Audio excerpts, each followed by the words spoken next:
Hai guys, apa kabar? Berjumpa lagi dengan aku Siti Faridatul Afifah di My Podcast. Nah, di episode kedua aku kali ini aku mengundang tamu spesial nih, sespesial martabak yang ada di seberang tembiring. Jadi ini orangnya berprestasi banget, tentunya juga berbakat, masih muda dan cantik dong. Ini dia Kak Muna Fuadi Sofi. Halo Kak Muna. Halo, Apa kabar? alhamdulillah baik. Alhamdulillah baik. By the way, Kak Muna mau dipanggil apa nih? Kak Muna, Mbak Muna, Yu Muna, Bu Muna. Biar obrolan kita bisa lebih santai. Yus, Mbak Muna aja ya. Ya boleh. Oke, Mbak Muna. Mbak Muna tahu nggak? Enggak. Ya, aku juga tahu nggak. Kan kamu belum bilang, gimana mau tahu? Ya, aku belum bilang. Aku tuh kalau lihat Mbak Muna tuh, Mbak Muna tahu Toya nggak? Enggak. Mbak Muna tuh mirip banget sama Toya. Siapa itu? Enggak tahu aku. Salah satu member dari JKT48. Namanya tuh Angelina Christie, biasa dipanggil Christie. JKT48 nggak tahu? Enggak tahu, aku enggak suka JKT. Ya udahlah, nanti cari aja sosial media Instagramnya @JKT48 Christie, gitulah. Nanti ada Mbak cari ya, mirip banget sama kamu. Kalau Zi tahu? Zi? Enggak tahu juga. Ih, pemeran Ancika dalam Ancika 1995. Enggak tahu. Allah, itulah Mbak Muna. Kau nggak tahu? Sekudet itu. Memang. Iya. Nggak apa-apa, lebih tua dari saya. Aduh. Oke lah, Zi itu kayaknya seumuran sama kamu, Mbak. Umur kamu berapa? Aduh, kalau bahas umur saya malu. Nggak apa-apa. Saya 19 tahun. Oh, 19? Wah, betul. Zi juga 19 kok. Nah, di usia kamu yang 19 tahun ini, kamu berprofesi sebagai apa? Aduh, Apa? kok gitu mainnya? Ya nggak apa-apa dong, kan interview. Aduh. Ya, di sini saya sebagai staff studio Ya, dan juga mengajar pengajar. di kelas 10. Wah, di usia kamu yang 19 tahun ini kamu sudah menjadi seorang pengajar. Hebat banget kamu, Mbak Muna. Betul, usia kamu masih muda banget. Nah, di usia 19 tahun ini kan kamu pasti masih kuliah. Nah, kamu kuliahnya di mana? Saya kuliahnya di Mahat Ali. Wow, mahasantri berarti dong. Keren Iya. banget. Berarti kamu adalah seorang pengajar sekaligus mahasantri, sekaligus santri ini. Wah, Betul sekali. itu pasti capek banget. Ya kan? Iya, mau dibilang gak capek tapi juga capek. Ya capek banget itu bayanginnya. Itu cara kamu bagi waktunya ketika jadi seorang pengajar dan jadi santri itu bagaimana? Ya disesuaikan aja sih. Kalau waktunya kuliah ya kuliah, kalau waktunya kerja ya kerja, gitu aja. Oh, kalau nah Mbak Muna ini kan jadi pengajar ya di kelas 10 ya kan. Itu apa ya? Cara kamu menghadapi sikap para siswa ketika di pesantren dan ketika di sekolah itu bagaimana kamu menghadapinya? Ya gimana ya, di pesantren kan juga ketemu setiap hari ya. Ya, Jadi ya canggung tapi ya nggak bisa gitu. jadinya bercanda terus gitu. Iya, mau gimana lagi. Ya kalau di sekolah mereka bagaimana kalau sama Mbak Muna? Lebih sopan atau? Ya mungkin kalau di sekolah lebih sopan dikit gitu. Dikit aja dikit. Tapi tetap tetap bercanda kayak temen aja Iya. gitu. Kalau kegiatan kamu ketika jadi santri itu apa aja? Kalau santri tetap kita ya ngaji sih. Kegiatan sehari-harinya itu mulai dari pagi atau gimana? Kalau dari pagi tentunya ya kita ngaji Al-Quran. Ya. Habis itu siap-siap mandi berangkat sekolah. Nah, kita sekolah, kalau aku sendiri sekolah itu di SMK sampai jam habis zuhur aku pulang. Habis zuhur pulang, terus sekolah lagi tuh sampai jam 5 Wah, kuliah. full berarti seharinya. Iya, Habis kerja langsung kuliah. capek emang. Terus Terus habis itu kan sampai jam 5, terus istirahat bentar. Habis maghrib ngaji lagi Al-Quran. Habis itu habis isya kita ngaji apa namanya? apa ngaji. Ngaji sama Pak Yai itu loh. Iyalah, ngosiai lah Iya, intinya. ngosiai itu Isya sampai jam 9. Mm-mm. Habis itu kita musyawarah. Oh, kamu pengajar juga ikut musyawarah nanti? Iya Oh, kan kuliah santri. saya. Tetap masih santri gimana? Itu nanti juga dibedain nanti untuk mahasiswa santri sama santri biasa belajarnya tempat musyawarahnya. Ya, satu tempat sih tapi kan ya dibeda-bedain gitu. Oh Itu gitu. aja. Kamu itu kan kalau pengajar ini, kamu mengajar apa? Mapel apa? Kebetulan kemarin ditawarinnya dasar broadcast. Dasar broadcast. Wow, Hmm. tentang penyiaran dong. Tapi kalau aku ngambilnya yang masih di fotografi. Oh, dalam fotografi. Nah, Mbak Munakomen ini kan disuruh mengajar di usia kami yang 19 tahun ini. Kok bisa menjadi seorang guru gitu? Kok bisa itu? Ya gimana ya? Aku ya nggak tahu gitu asalnya. Ya manut takdirnya Nggak ya. tahu. Manut takdirnya Gusti. Mungkin menurutnya Bapak Ibu guru saya lumayan berkompeten gitu ya. Oh, Jadi dipilih jadi guru. Oh, kamu dulunya adalah siswa yang berkompeten. Nah, kamu ini kan mengajarnya di broadcast. Guru juga beranggapan bahwa kamu adalah siswa yang berkompeten. Nah, kamu ini kan mengajar di bidang keahlian siswa. Berarti kamu dulu mempunyai prestasi dong di bidang kompetensi keahlian kamu saat sekolah. Padahal dulu saya jurusannya multimedia, bukan broadcast loh. Disuruh Tapi kan- ngajarnya broadcast. Tapi kan multimedia itu menyangkut semua media, berarti broadcast juga Iya, ada dong. Ya, Saya emang. curiga kamu sekolahnya pasti punya prestasi dong. Boleh tahu prestasinya apa? Aduh, apa ya? Apalagi di bidang kompetensi keahlian kamu multimedia, Hmm. pasti kamu punya prestasi. Prestasinya apa? Boleh dong cerita sama kita. Kok aku isin ya? Kenapa malu? Gak usah malu. Gak ada siapa-siapa. Ya kebetulan dulu itu pernah juga lomba vlog itu, Mm-mm. lomba vlog pramuka juara 1 juga. Oh, Tapi- juara 1. Tapi nggak sendiri, bareng-bareng sama teman. Oh, satu kelompok itu. Iya. Juara 1 Sedemak kayak sekabupaten. Wow, keren banget. Lupa aku. Terus apalagi? Mungkin lomba Terus vlog juga juara yang 1 tuh terakhir keren banget. yang terakhir aku pernah ikut lomba presenter. Presenter. Mm-mm. Wah, berarti kamu pintar menyampaikan berita. Coba dong itu contohnya nyampaikan berita mungkin masih inget gak? Aduh. Udah lama sih sebenarnya tapi ya Iya. Gak apa-apa deh. Coba aja. Opening aja ya. Ya, opening aja gak apa-apa. Kebetulan kemarin itu pakainya 3 bahasa Inggris, bahasa Jepang, sama bahasa Jawa. Jepang. Oh, kamu bisa bahasa Jepang juga ternyata, Mbak. Keren banget Mbak Muna ini, nggak guys. bisa sih sebenarnya tapi ya dituntut gitu. Dituntut agar bisa. Aslinya nggak bisa, tapi Nggak bisa, karena keadaan harus bisa. Mm-mm. Tapi berarti kamu memang siswa yang berkompeten. Coba dong, Kak. Opening aja gak apa-apa kok. Pakai bahasa Openingnya- Jawa bisa. Openingnya pakai bahasa Inggris yang kemarin. Ya udah, pakai bahasa Inggris saja. Bapak.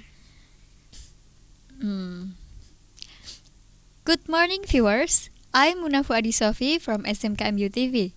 We will bring news for today. Udah gitu aja.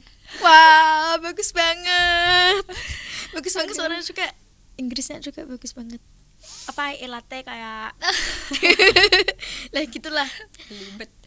Kamu kan ikut perlombaan. Dalam setiap perlombaan itu kan ada keberuntungan dan kurang beruntung lah. Kalau kamu itu apa? Kebetulan kan di lomba itu kan ada beberapa sesi ya. Ya. Yang pertama kan babak kayak penyisihan gitu. Pas di SMK 1 itu alhamdulillah aku masuk ke babak berikutnya, 15 besar gitu. Nah yang babak selanjutnya itu semifinal, alhamdulillah aku di situ juara 1, maju lagi deh. Semifinal juara 1. Itu Eh. semifinal berapa peserta? Kurang lebih kayak 31 atau 30 berapa gitu. Banyak banget. Dan kamu juara 1. gitu. Terus Habis itu diambil 10 besar, ya. kita masuk ke grand final. Itu lombanya apa? Se-kabupaten, seprovinsi atau apa? Kurang paham aku, tapi kayaknya yang ditatangin sama TV-ku aja kayaknya. Oh, gitu aja. Hmm. 10 besar itu kamu ikut ke situ. Keren banget. Ya. Terus Dan andai kan kamu tahu itu 10 besar, kita itu satu-satunya sekolah swasta. wah, keren banget Mbak Munah. Satu-satunya sekolah swasta yang bisa masuk di 10 besar itu. Wah, gak Yang nyangka. lainnya sekolah negeri semua. Dan jurusan aku itu multimedia, bukan asli broadcasting. Dan lain-lainnya broadcasting gitu. Kamu multimedia Iya. sendiri. Wah, keren banget. Nggak nyangka gitu. Asalnya kan emang nggak ada niatan sih sebenarnya masuk lomba itu. Dan ternyata bisa sampai ke final, Iya. ke grand final. Nah, ketika kamu masuk ke final tuh apa yang kamu rasakan? Ya, yang pasti sih seneng ya. Ya. Terus nggak nyangka juga gitu bisa masuk di sini gitu. Bisa sampai sejauh ini bersama orang-orang hebat juga di antara Iya. orang-orang hebat. Itu ketika kamu masuk final, pasti kan di TV ku juga lombanya di sana. Nah, itu pasti banyak banget juga penyemangat kamu. Itu teman-teman kamu gimana ketika Iya. kamu tahu kamu masuk final itu? Ya teman-teman aku itu pada antusias semua sih sebenarnya. Jadi anak-anak kelas aku itu pada datang semua waktu aku lomba di sana. Oh, nyemangatin kamu juga. Iya, mereka bawa spanduk, juga ada yang bawa drum. Wah, sangat berantusias Gitu. banget ya. Iya, antusias banget mereka. Ketika di sana itu apa? Kamu biasalah dalam perlombaan itu ada kemenangan dan kekalahan. Iya, Saat yang itu pasti gitu. kamu apa? Menang atau kalah? Ya mungkin karena belum jalannya gitu, jadi ya sayangnya di sana aku nggak dapat juara gitu. Belum saatnya mungkin. Ya gak apa-apa. Sudah membawa SMK ini dan menjadi satu-satunya SMK swasta pula untuk Ya, bisa masuk sudah ke final. jadi suatu pencapaian lah buat kita. Ya itu juga sudah merupakan prestasi. Iya. Nah, apa ketika kamu tahu bahwa kamu itu kurang beruntung lah biasanya ya, itu apa yang kamu rasakan waktu itu? Ya tentunya sedih dong ya, udah sampai Hmm, titik itu tapi harus dikalahkan sama kegagalan itu. Ya mau gimana lagi? namanya juga takdir. Iya. Dan akhirnya malah menjadi guru di sini. Ya mungkin ada hikmah di setiap sesuatu itu ada hikmahnya. Di setiap sesuatu ada hikmatnya. Nah, kalau selain itu prestasi kamu di situ, nah kamu ini kan sedang berkompeten ini, pasti kamu juga aktif dalam organisasi dong.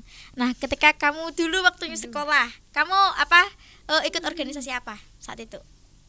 Kalau di SMK kemarin aku ikut pramuka sih. Pramuka. Mm. Nah, di setiap organisasi juga ada strukturnya. Kamu ketika di pramuka masuk dalam bidang apa, Mbak Muna? Aku kemarin bagian bendahara.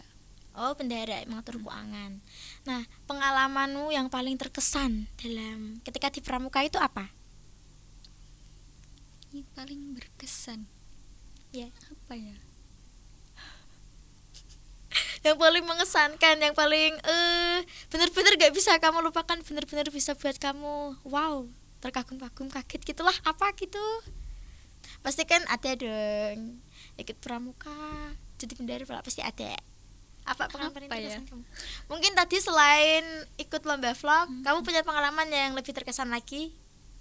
Ceritain dong di sini. Mungkin bisa sampai ke pramuka Garuda kali. Wah, pramuka Garuda. Kamu juga ikut pramuka Garuda. Wah, Iya, keren banget. alhamdulillah. Udah sampai pramuka Garuda. Nah, itu kamu ketika pramuka Garuda prosesnya gimana? Pasti kan ada beberapa tahap-tahap untuk menuju ke pramuka Garuda. Iya, Dan yang itu sulit pasti- banget kan? Iya, ada perjuangan di setiap tingkatannya. Itu ceritain dong gimana kamu kok bisa sampai lolos di pramuka Garuda. Ya yang pastinya kita yang pertama harus jadi bantara. Mm-mm. Habis itu kita naik ke tingkatan laksana. Ya. Habis itu kita baru bisa ngajuin ke pramuka Garuda.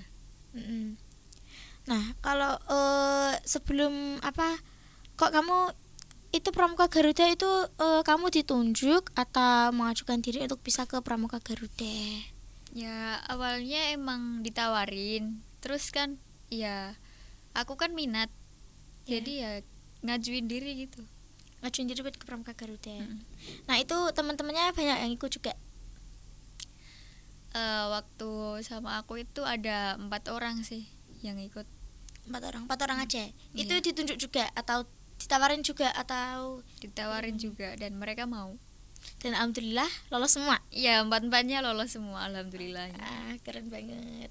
Nah, ketika di Pramuka kalau pengalamanmu yang paling sedih itu di Pramuka ada gak? Apa yang sedih ya? Mungkin kamu pernah kecewa sama kegiatan ini kok nggak jadi jalan gitu. Pernah sih. Padahal pernah. Dulu waktu kegiatan apa ya, kayak akhir tahun kayak Kayak akhir tahun. di situ kebetulan aku jadi seksi acara. Mm-mm. Nah waktu itu tuh ada satu kegiatan yang kelewat karena semua orang semua panitia itu tidur semua. Nah Tidur? itu aslinya kegiatan tuh jam 3 atau jam berapa gitu. Jadi malam kegiatannya. Nah Ya. semuanya itu pada tidur panitianya. Kelelahan ya. Terus akhirnya pas waktu subuh itu kita ditanyalah sama pembina, kok ada yang nggak jalan kegiatannya gitu. Dimarahin lah kita di situ. Nah kebetulan kan aku jadi yang seksi acara kan yang bertanggung jawab ya. Ya. Ya aku merasa paling bersalah lah di situ. Lah, itu Mbak Muna juga ikut ketiduran juga. Kenapa? Mbak Muna juga ikut ketiduran juga. Iya, Yang lain? semuanya panitia Tidur tidur semua? waktu itu. Iya. Dan Kan saat- emang hawanya dingin sih di situ kan di pegunungan gitu ceritanya. Berkemah di pegunungan. Mm-mm. Lah, kan apa? Mesti kan malamnya ada persiapan. Oh, jam ini nanti kita. Iya, ini. aslinya udah dibilangin itu. Ada yang kayak jaga gitu. Nanti Iya. jam segini bangunin ya. Tiba-tiba tidur semua. Tidur semua malah. Iya. Lah gak pakai alarm itu. Pasti kan bawa HP. Nggak tahu mereka kemana, nggak tahu. Soalnya waktu Lupa. itu aku emang tidur. Terus aku bilang sama temen, nanti bangunin ya jam segini. Iya, dia bilang gitu. Malah bablas semua. Ketiduran semua. Jadi Iya. gak jadi jalan satu kegiatannya itu. Iya itu. Ya gak apa-apa deh, pengalamannya paling menyedihkan mungkin itu ya. Yang Aku paling kira terkenang. apa? Tapi tuh terkenang banget gitu. Kesalahan itu pasti Terngiang-ngiang, ganjel gitu rasanya ya. pasti inget kalau kesalahan tuh. Jadi ketika di sekolah kamu juga ikut organisasi pramuka, pernah lomba presenter. Ketika di sekolah juga kamu pernah pasti kamu punya cita-cita dong, punya mimpi. Aduh, Dulu kamu apa ya? cita-cita kamu apa? Pengen jadi apa? aku nggak tahu sih soalnya gimana ya. Gimana? Setiap aku pengen jadi sesuatu, orang tua tuh nggak ngizinin gitu. Gak mendukung, gak support.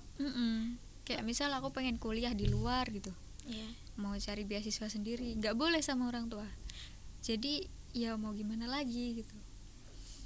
Jadi apa harus terhambat oleh izin orang tua. Oh ya, kamu kan tadi apa lomba di TV ku kan? TV ku itu kan punyanya Udinus ya. Kamu Iya. pasti ditawarin juga dong kuliah di Udinus. Yang pasti iya ditawarin juga di situ asalnya. Terus ya pas aku bilang emang nggak boleh gitu, ya udah Orang tua nggak boleh, tidak orang nggak tua. boleh. Padahal dapat beasiswa juga nantinya. Aslinya. Ya mungkin bisa jadi. Tapi malah izin dari orang tua nggak boleh. Ya nggak boleh. Ya udah kita nurut aja sama orang tua. Iya. Kan membesarkan kita, mengasihi Ya kita. pasti lebih baiknya nurut sama orang tua kan. Iya. Tapi kan mimpi kamu itu apa emangnya? Emang harus kuliah atau gimana? Mimpi aku tuh apa ya? Gak tahu, mimpinya udah hilang. Dulu. Boleh tuh ceritain mimpinya dulu tuh apa? Karena setiap orang itu pasti punya mimpi. Pengen jadi apa ya? Pengen jadi pilot atau Enggak. apa? Oh, kamu kan ini jadi guru. Pernah gak sih kepikiran bahwa kamu itu akan jadi seorang pengajar? Nggak ada sama sekali. Gak ada. Nggak ada. Tiba-tiba ditawarin jadi pengajar gitu. Iya. Suruh kerja jadi seorang santri sekaligus jadi pengajar. Mm-mm. Tapi endingnya juga seneng-seneng juga. Fun-fun aja kan jadi Ya, pengajar. fun-fun aja sih. Temennya banyak di sini. Banyak. Kamu kan jadi guru termuda nih di SMK ini. Nah, apa yang kamu rasakin sih jadi guru termuda di sini sama senior guru di sini ketika padahal mereka itu kan dulunya guru kamu itu. Ya gimana ya? Mungkin kalau ketemu sering di apa ya? Dikasai. Tiga saya gimana? Mbak Muna cantik gitu. Ya gitulah pokoknya, biasalah bapak-bapak sama ibu-ibu kalau udah ngumpul. Ya emang gitu. Kamu kan usia kamu baru 19 tahun nih, Mbak. Sama aku aja 2 tahun jaraknya. Deket, tapi mau 20 sih udah. Oh, mau Bentar 20. lagi. Gak apa-apa. Udah mau tua. Sedih aku. Kalau bahas umur sedih. Tapi Tua waj- amat. Wajahnya baby face kok. Nah, di usia kamu yang terbilang masih sangat muda ini, kamu menjadi seorang pengajar, apalagi bagi siswa SMK nih. Kan ini di kelas 10 kamu mengajarnya ya. Ketika kamu menghadapi emosi mereka saat mengajar itu bagaimana? Kan siswa itu ada yang bandel, ada yang gini-gini. Ya banyakin sabar aja lah. Sabar aja gitu. Kalau ada yang dibilangin nggak nurut, kamu gimana? Ya gimana ya, alhamdulillah pada nurut sih sama. Terus karena gurunya cantik mungkin gitu. Ya gak tahu juga ya aku karena apa. Pasti kan ada nih, apalagi ini kan anak pondok ya. Hmm. Siswa itu ada yang tidur gitu kalau diajar, ada. Ya pastinya ada kalau itu. Ya mau gimana lagi, mungkin mereka kecapean, ya dimaklumin aja. Itu gimana kamu bangunin atau kamu berusaha bangunin atau biarin gitu? Biarin aja lah. Kasihan anak pondok gitu. Iya. Ketika kamu mengajar juga nih, maksudnya ketika mengajar ya, di sini kan sistem ngajarnya putra putri dibedain ya. Kalau kamu mengajar di putra nih, kamu pernah gak sih merasa canggung gitu? Ya emang waktu pas awal-awal pastinya canggung kan. Iya. Kan kita juga sebagai santri ya, Mm-mm. pastinya kan dipisah sama cowok. Emang waktu pertama itu agak canggung, tapi yang seterusnya ya biasa aja sih. Terus biasa aja. Kamu pernah gak digesai sama anak cowok itu? Bocil-bocil kelas 10 mungkin. Yang pasti sering dulu. Apalnya sering. Gimana? Iya. Ya, cantik gitu. Ya gitulah pokoknya. Tahu sendirilah anak-anak itu kayak gimana. Nah, kamu nanggapinnya gimana? Biasa aja. Ya biasa aja, mau Senyum-senyum. gimana lagi. Salting.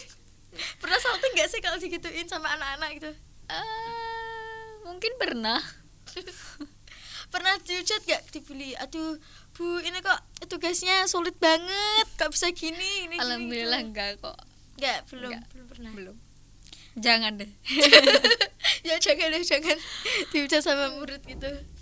Kamu kalau mengajar juga istilahnya gimana sih? Sambil bercanda-canda atau Kalau aku ngajar itu lebih sering aku taruh di lab. di lab? Berarti itu nanti siswanya tinggal nonton TPC. Iya. Kamu kasih sistem pembelajaran TPC gitu. Ya. Kamu sering buat tugas ya buat mereka? Lumayan. Kalau anak pondok ini, kembali lagi ke anak pondok. Kalau anak pondok ini kan kamu ya tadi lumayan ya, pernah kasih tugas. Mereka pernah tanya gak sama kamu, Mbak, ini kalau di pondok panggilnya apa? Mbak atau Bu? Ya Mbak dong, tetep. Kalau saya Bu Muna, kalau di sini panggilnya apa, Bu? Bu Muna. Ya ada yang Bu, kadang juga ada yang Mbak gitu. Lebih Terserah kebanyakan mereka. ke Mbak. Kalau di sekolahan Bu, Ya, kalau di pondok Mbak semua. Mbak semua. Nah, kalau di pondok itu mereka pernah gak sih tanya, Mbak, ini gimana sih kok gini. Pernah gak nanyain tugas kamu ke kamu langsung? Ada sih, tapi ya cuma orang-orang tertentu aja gitu. Yang mau aja. Terus kamu juga beritahu ini nanti gini. Ya gitu. Kamu pernah gak sih kasih mereka kasih nanti kalau gak bisa tanya aku aja di pondok gitu? Pernah berkata gitu gak? Nggak pernah sih, tapi mereka inisiatif sendiri tanya biasanya kalau nggak paham. inisiatif sendiri, tanya sama kamu sendiri, datang sama kamu sendiri gitu. Iya. Kamu kalau di pondok gimana ya, kalau jadi santri santri itu kan kamu paginya kerja langsung nanti kuliah, kamu pernah telat gak berangkatnya? Kalau dibilang pernah, sering malah. Sering pulang dari sininya telat, berangkat sananya juga telat. Aslinya pulang dari sini nggak begitu telat sih, cuma ya nggak tahu aja di pondok itu sering telat jadinya. Mandinya lama, makeupnya lama. Iya mungkin gitu, namanya juga perempuan, tahu sendiri lah. Iya. Banyak Ya namanya juga perempuan. Itu kalau telat ada temannya yang Ada. nemenin. Ada. Banyak juga. ya, lumayan lah. Kan kamu capek tuh, mesti paginya kerja, kuliah. Kalau jadi mas santri pasti Sering tidur. Iya. Iya emang asli, aku kalau kuliah sering tidurnya. Sering tidur, banyakin tidurnya. Soalnya ya gimana, tahu sendirilah, capek pastinya. Ya. Kalau pernah gak sih itu sampai izin kuliah karena mungkin di sini ada kesibukan gitu? Pernah juga, kalau emang harus bener-bener izin, aku izin. Di sananya bolehin gitu kan? Boleh. Kan karena di sininya juga kerja, di sana kuliah. Kok tugas kuliahnya itu sulit gak sih jadi mahasiswa santri itu? Ya mungkin kayak kuliah pada umumnya, tapi ya ketambahan yang kitab itu yang sulit. Tapi tuh harus maknanya sendiri emangnya ya? Iya, cari makna sendiri tuh. Aku nggak begitu paham sih. Oh, kamu kan dulunya adalah seorang pelajar ya, seorang santri kolaf. Dan sekarang tiba-tiba kan jadi santri salaf. Lulusan SMK masuknya ke Mahatta Ali, aslinya kan nggak begitu nyambung ya. Iya. Ya mau gimana lagi gitu. Dan itu saat kamu pertama kali masuk santri kolaf ini, perasaan kamu tuh gimana? Wah, aku bisa gak sih nanti gini gitu? Ya, gimana ya? Emang dulu tuh emang nggak ada pikiran kesana sama sekali aslinya. Terus ya ditawarin, akhirnya aku masuk ke situ juga karena orang tua juga. Ya orang tua bilangnya pokoknya kamu tetap di pondok gitu. Tiba-tiba aku nggak ngapa-ngapain di pondok kan ya, sama kuliah mendingan. Waktu itu belum ditawarin di sini emang. Oh, belum ditawarin di sini. Kan orang tua nyuruhnya aku tetap di pondok. Jadi aku mikir daripada gak ngapa-ngapain kan aku kuliah gitu. Habis itu dapat job di SMK. Ya udah, mau gimana lagi? Wah, hidayah dari Gusti Allah. Selain kuliah juga dapat uang malah. Berarti kamu itu di sini kan ya manut Helene lah. Ya. Itu manut Helene Gusti. Ketika pertama kali masuk kuliah nih, kamu kaget gak? Loh, kok ini pelajarannya gini gitu? Sulit gak? Karena dulunya kan kamu bukan santri salaf. Ya mau kaget, tapi emang udah tahu kalau sulit gitu. Ya kaget gak kaget sih, gimana ya? Akhirnya kan udah tahu kalau emang di Mahatta Ali tuh susah gitu. Terus nekat masuk, ya udah jalanin aja gitu. Akhirnya terbiasa sampai sekarang. Ya gitulah. Berarti kamu ini semua bukan keinginan kamu. Ya sebenarnya emang bukan keinginan asli sih. Ya bukan manut Helene Gusti ya. Yang penting masih di jalan yang benar gitu aja. Ya, yang penting masih jalan yang benar gitu aja. Udah cukup. Oke. Itulah tadi kisahnya Mbak Muna ya. Dari ini sampai jadi guru SMK. Alumni yang sangat berkompeten ini. Tirulah Mbak Muna, dicontoh ya guys. Mungkin Mbak Muna punya pesan nih buat yang nonton, buat pendengar. Yang mendengar apa ya? Nggak ada. Mungkin suruh semangat belajarnya atau gimana Mbak Muna? Ya untuk adik-adik yang masih sekolah, lebih semangat lagi belajarnya, meski di pondok itu capek juga kan. Mondok sambil sekolah itu emang susah. Dapat barokah yai di pondok guys. Ya tetap semangat pokoknya. Udah itu aja. Oke, terima kasih Mbak Muna telah hadir di podcast kami. Sama-sama. Bisa datang lagi ya. Boleh. Kalau ada. Oke, terima kasih telah menonton podcast kami. Sampai jumpa di episode berikutnya dan see you next time.